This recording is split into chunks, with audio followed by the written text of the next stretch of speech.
Hey everyone, today I'll be taking a look at the Marvel Legends Star-Lord from the upcoming Thor Love and Thunder. I was kind of stuck on doing a top 12 figures in my collection video or a review.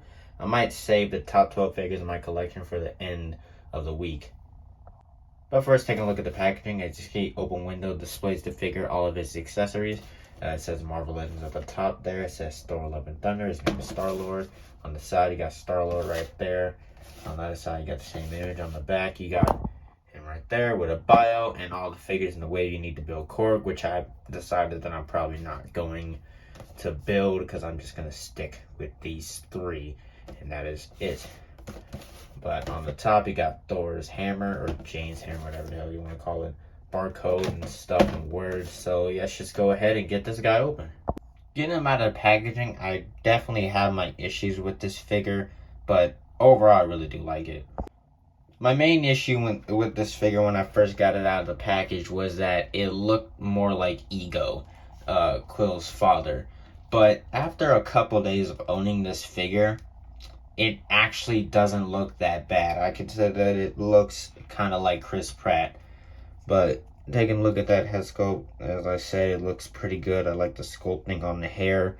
It looks really nice. Let me just adjust these lights because for some reason the lighting looks bad.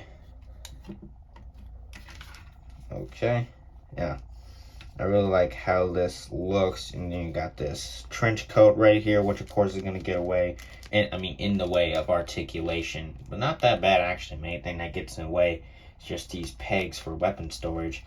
But for the shoulder pad, you got this nice gold on it, but it's not painted enough. It needs more layers there, because you can see red showing through mostly on this side. I don't know if that's supposed to be like that, but I don't know if it's on other copies either, but on mine it's like that, and I don't really like that too much. Pinless arms, because it's new. This is new arms right here. Silver right there on the shoulder pad, and it does go around the bicep, but you do still get rotation there.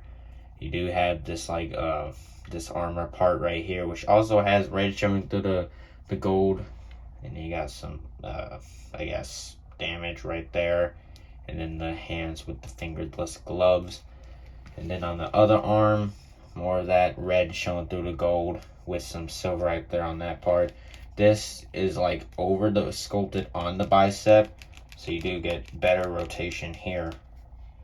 More sculpted detail, and the same armor part on the lower arm, and the same fingerless gloves. For torso, you do have this little bandolier, whatever you call this thing, around the body. It is loose fitting, and sometimes it gets like this, and so it can be annoying. You might as well just glue that down, but it's not too bad. And there's some weird parts here. You see, there's like an overlay right there on the torso. It doesn't really go over it fully, but it covers it enough to where you don't see it. But the coat covers it enough to where you don't see it, and you still can get pretty good crunch with that anyway, and some back, so it doesn't really hinder articulation that much. And there is some nice paint detail on that, which is pretty good. This trench coat has a long blue stripe going down it, not on this side, but there's some sculpted detail on this coat. There's some brown paint right there. And then the legs, I think it's reused from the last Star-Lord. You got these pegs for weapon storage. More sculpting, yeah, it is reused because you got the pins there. And then more sculpting. Then you have this boot with some silver little buckles on it. So this is a really nice figure. I do have my issues with that red showing through.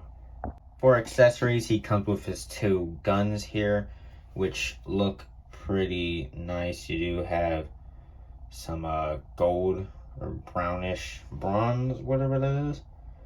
Brownish bronze, not even thinking. Never mind, just ignore my stupidity. You do have that painted there though, and then you get two of them, because of course you can plug this into the hand, and it's on there very well. Of course you can turn, where the shit did that just go? There's not a lot of space in here to bend down and pick up stuff, but you can also, just pull that back. You can plug it on to the legs if you put it through the trigger hole there.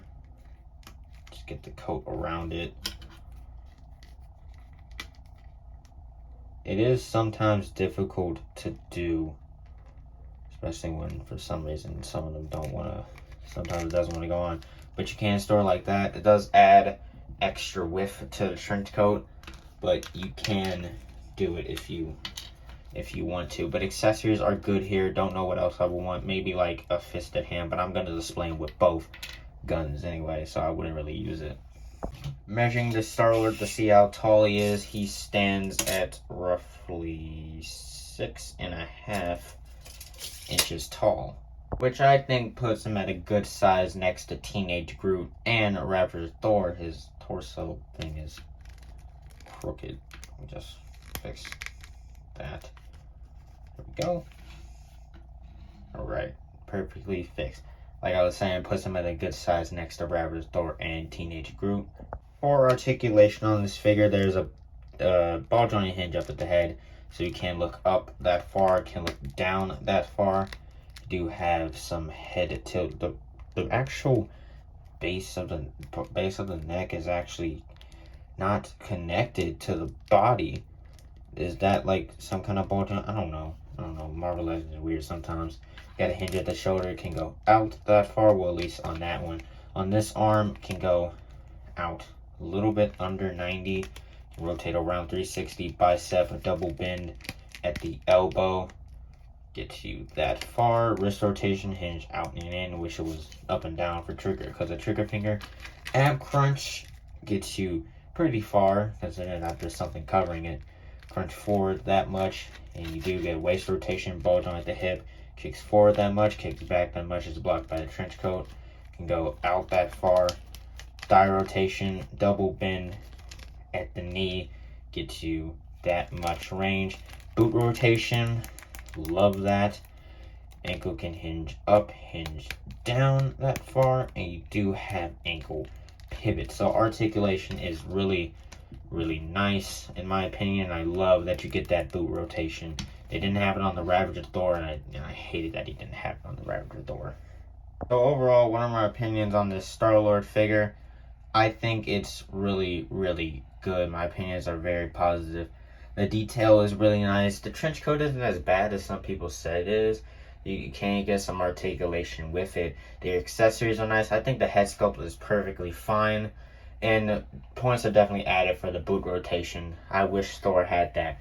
So overall, I think this figure is definitely a 9 out of 10. Anyway, that's it for this review. I see you next time. But oh, I forgot to point out my issues with the figure. The red showing through the gold parts. That's why the figure isn't a solid 10. But a 9 is still really good. Forgot to finish the outro. So anyway, that's it for this review. I see you next time. Bye.